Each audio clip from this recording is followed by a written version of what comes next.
Selamat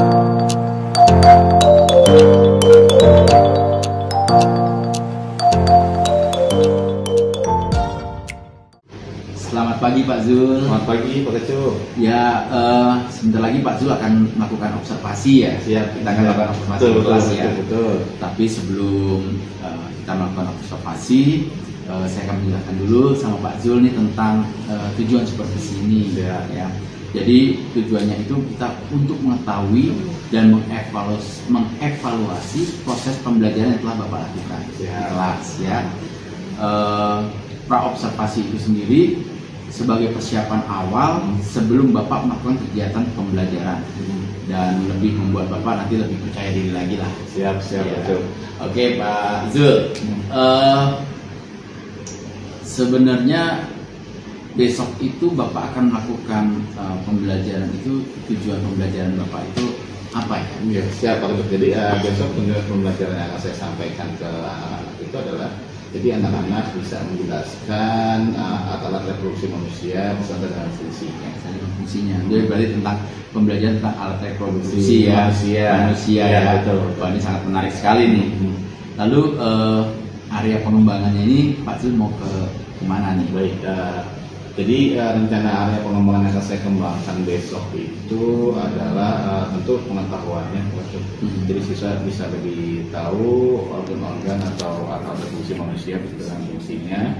Lalu pengembangan selanjutnya area yang saya akan kembangkan itu adalah kemandirian, di mana nanti siswa bisa secara mandiri mengakses materi-materi yang akan saya siapkan, dan itu juga nanti akan ada keterampilan yang coba saya kembangkan, di mana nanti siswa membuat presentasi secara sederhana, lalu ada proses diskusi di sini. Oh, gitu ya Pak Zul ya. Nah, luar biasa sekali ya. Nah, ini kan pembelajaran mengenai alat reproduksi ya. Betul.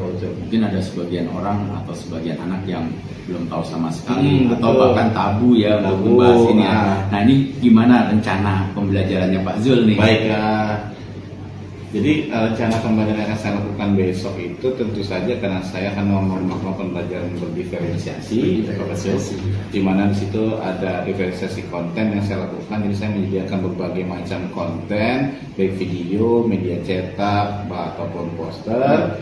Jadi siswa secara mandiri mengakses materi tersebut sesuai dengan minat bakatnya minatnya mereka. Lalu tentu saja ini sudah berkelompok, jadi saya akan kelompok terlebih dahulu, baru saya share materinya berupa QR code nanti. Lalu nanti siswa setelah mempelajari, siswa membuat presentasi sederhana per kelompok, lalu mempresentasikan baik berupa slide atau Canva atau saya menyediakan juga poster. Jadi anak-anak bisa karton, mereka bisa membuat mapping mungkin seperti itu. Berarti produk yang dihasilkan nanti bermacam-macam ya, baik digital maupun yang tulisan gitu ya. Iya. Terus untuk media pembelajarannya itu seperti apa? Media pembelajaran yang saya pakai tentu saja pasti berbasis presentasi. Jadi presentasinya itu saya tidak materi dalamnya, tapi sebagai prompter, sebagai arahan untuk kegiatan siswa pada hari itu. Kayak di situ nanti isinya ada QR code materi, lalu harus saya pakai presentasi. Tentu saya juga menyediakan, seperti saya bilang nanti ada karton yang bisa dipakai untuk mereka membuat presentasi yang tidak digital. Lalu saya juga menyediakan puzzle untuk bermain refleksi atau sebagai refleksi untuk bermain game di akhirnya. Seperti itu Pak Kecu. Wah, luar biasa sekali ya, media pembelajarannya ini bermacam-macam ya. Betul. Dan Pak Zul berharap anak-anak ini bisa menyerap materi itu dengan baik ya Pak Zul ya. Maksimal. Nah, ini kira-kira kapan Pak Zul mau melakukan pelaksanaannya nih? Kelasnya ini kapan nih? Perkiraan sih minggu ini Pak Kecu. Minggu ini ya. Ini di hari Rabu di kelas 9D Pak Kecu. Lalu untuk penilaian dan evaluasi apa nih yang Pak Zul mau terapkan nih untuk anak-anak nih? Penilaian tentu saya berbasis kelompok. Waktu saya lihat keaktifan siswanya, nanti seperti apa, apakah ada siswa yang kurang aktif atau seperti apa. Lalu nanti presentasi di proses diskusinya, waktu itu tentu akan ada penilaian juga. Lalu untuk refleksinya di akhir, saya bilang tadi saya akan ada semacam kuis tapi berbasis, ada kuis tapi ada puzzle-nya saya kombinasi gitu Pak Ketum. Oke deh, berarti udah siap ya nanti untuk observasi ya. Siap Pak Ketum. Jadi bisa saya simpulkan ya Pak Zul ya. Jadi tujuan pembelajaran Pak Zul itu tentang reproduksi ya, reproduksi. Kemudian Pak Zul akan menggunakan pembelajaran berdiferensiasi di kelas, ya bagaimana nanti kontennya, ya prosesnya dan produknya pun nanti akan berbeda-beda. Kemudian Pak Zul akan melaksanakan minggu ini ya, minggu ini ya, hari Rabu ya. Lalu untuk penilaiannya nanti Pak Zul akan melakukan penilaian secara kelompok ya, presentasi seperti itu. Wah luar biasa nih ya Pak Zul. Terima kasih Pak Zul. Semoga besok ketika kita observasi bisa berjalan dengan lancar ya Pak Zul ya. Oke, sampai ketemu saat observasi. Terima kasih Pak Zul. Ya.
beda-beda, bentuk-bentuk berbeda-beda, sama dan berbeda-beda.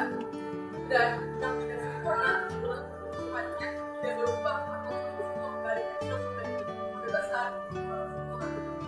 Itu dari saya. Mana mau dulu? Dan hanya beri tangan untuk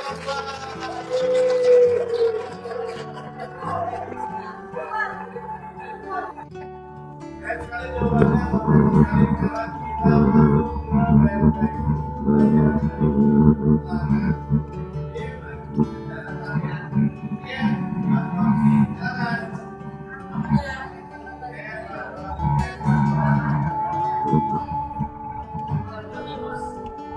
kalau yang nggak bisa berdoa.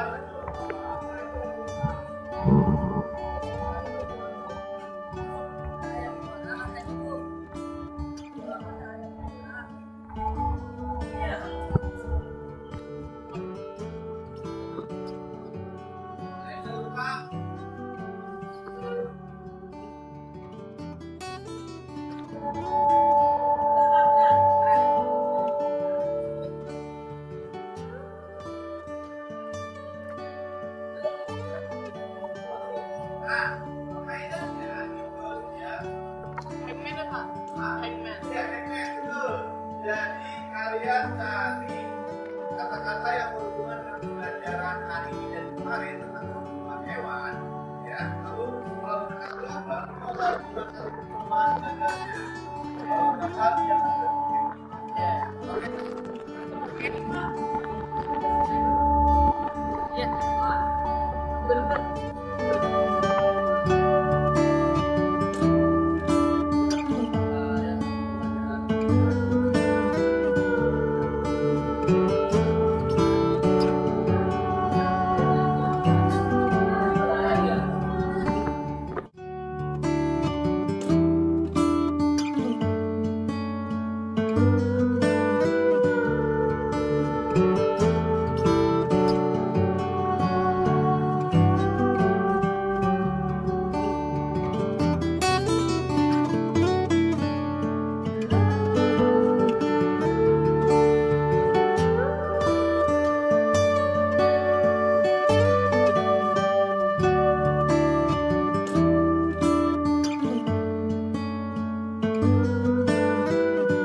Ya, selamat pagi Pak Zul. Tadi Bapak sudah menyajikan pembelajaran di kelas. Nah, bagaimana menurut Bapak setelah Bapak menyajikan pembelajaran tadi di kelas? Menurut saya Pak, dengan apa yang tadi saya sudah lakukan di kelas, dengan apa yang sudah sajikan di kelas, itu sedikit banyaknya sudah sesuai dengan apa yang sudah saya rencanakan, saya gambarkan gitu Pak. Nah, lalu menurut Bapak nih, apa proses pembelajaran yang sudah sesuai dengan rancangan yang sudah Bapak buat sebelumnya? Oke, rancangan yang sudah sesuai itu dari mulai saya mengasih pertanyaan pemantik, lalu membuat, pokoknya dari sintak yang sudah saya buat, dari langkah-langkah yang saya buat itu sudah sesuai dengan alurnya Pak. Jadi sudah sesuai. Jadi apa yang saya pengen, saya ini tuh udah yang saya gambarin udah terlaksana pas kemarin observasi gitu Pak. Bagus berarti Pak ya. Nah lalu hal-hal apa yang Bapak anggap nih ya paling berhasil dalam penyajian pembelajaran tadi di kelas, yang Bapak anggap oh ini loh yang paling berhasil?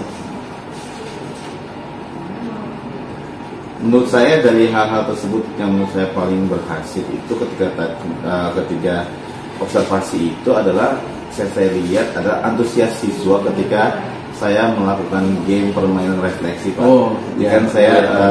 Apa tuh di situ kan ada pertanyaan-pertanyaan yang berkaitan dengan materi pada hari itu. Ternyata antusias siswanya sangat luar biasa. Jadi menurut saya dengan respon yang seperti itu, jadi apa yang saya inginin, apa yang saya gambarkan itu materi pada hari itu sedikit banyaknya sudah tersampaikan kepada siswa dari respon yang sudah siswa berikan terhadap di kegiatan refleksi atau soal terakhir itu Pak. Nah itu tujuan pembelajaran Bapak tercapai itu? Betul Pak, itu tujuan secara garis besar benang merahnya tercapai ya, luar biasa Pak. Nah kalau menurut Bapak ada tidak dari kelas tadi saat pembelajaran tadi ada 3 siswa yang mengalami kesulitan dalam menanggapi materi Bapak? Kalau dipikir-pikir ya Pak, itu pasti kan nggak mungkin 100% sempurna, nggak mungkin 100% perfect gitu. Dengan apa yang saya amati ketika observasi tadi, khususnya di sesi diskusi dan di sesi tanya jawab atau umpan balik, itu ada beberapa siswa yang kurang aktif, pasif pasif, kurang aktif, untuk kurang andil serta dalam ikut membersamai kegiatan tersebut, khususnya di kegiatan diskusi, presentasi sampai ke pertanyaan umpan balik gitu Pak. Nah itu tadi kan siswa ya. Terus menurut Bapak ada tidak yang kesulitan yang Bapak alami? Nah kesulitan yang Bapak alami itu apa tuh? Kalau kesulitan yang saya alami secara garis besar sih nggak terlalu banyak ya Pak. Tapi karena saya sudah ngedesain ini tuh, apa yang saya bayangin, apa yang saya ingin itu udah real gitu, nyatanya tuh sudah sesuai dengan apa yang saya inginin. Paling kalau kesulitan yang tadi itu Pak, bagaimana saya membuat aktif itu, yang tadi betul Pak, yang pasif itu gimana, itu yang membuat saya tuh aduh ini gimana nih ya, ini harus gimana supaya ini anak bisa nanti di next pertemuan bisa turut aktif, turut andil dalam suatu kegiatan tersebut. Nah itu solusinya gimana tuh Pak? Nah mungkin karena kemarin saya bikin kelompoknya itu kelompok besar ya Pak. Kelompoknya besar mungkin ya. Karena satu kelas saya bagi 4. Jadi kelompoknya lumayan kelompok besar. Mungkin untuk next saya akan bagi menjadi kelompok yang lebih kecil. Mungkin yang tadinya 4 bisa jadi 8. Jadi mau nggak mau yang tadinya pasif harus aktif dalam ikut turut serta gitu Pak. Nah kemudian nih Pak, hal-hal apa yang menurut Bapak perlu ditingkatkan nih tentang pembelajaran tadi tuh? Mungkin yang harus saya tingkatkan itu timing ya Pak. Timing itu pasti tuh, timing itu kita udah rencana sebaik mungkin. Namanya nanti ketika di lapangan pasti ada aja gitu timingnya tuh meleset. Kayak misalkan kita udah kasih waktu nih, misalkan anak buat bahan presentasi, kita kasih waktu, ternyata anaknya belum ready. Jadi timing yang kita susun kadang-kadang meleset nih Pak. Nah tapi itu menurut masih bisa diatasi, masih bisa kita atasi. Palingnya itu ke pengaturan waktu mungkin, dan kayak tadi tuh pembagian kelompoknya saya harus lebih kecil lagi supaya lebih ideal lagi gitu. Betul Pak. Ya kalau saya lihat sih tadi memang observasi tadi itu Pak Zul sudah bisa menguasai kelas, sudah bisa berinteraksi dengan baik, dan pembelajaran yang Pak Zul lakukan itu sudah berpusat pada peserta didik. Nah kemudian apa rencana Pak Zul untuk pertemuan berikutnya? Untuk pertemuan berikutnya seperti yang saya berdasarkan pembelajaran pada observasi yang sudah kita lakukan Pak, itu tentu saya akan mencoba meningkatkan lagi segi kompetensi saya, kreativitas saya, terus bagaimana cara saya membuat desain pembelajaran itu lebih menarik lagi, biar bisa membuat siswa itu lebih aktif lagi. Jadi nggak cuma siswa-siswa tertentu saja nih Pak yang aktif. Saya pengen siswa yang pasif itu menjadi lebih aktif lagi di pertemuan selanjutnya gitu Pak. Ya luar biasa sekali ya Pak Zul ya. Ternyata apa yang Bapak rencanakan itu sudah saya lihat sudah berjalan dengan rapi, sudah teratur dan sudah baik. Gitu. Siapa? Ya saya harap di pembelajaran berikutnya nanti Pak Zul bisa terus mengembangkan lebih baik lagi. Siapa? Terima kasih banyak Pak. Ya terima kasih Pak Zul atas waktunya. Siap, terima kasih Pak. Dan tetap semangat. Siap, terima kasih Pak. Mencerdaskan anak bangsa. Amin, terima kasih Pak. Terima kasih banyak Pak ilmunya. Ya.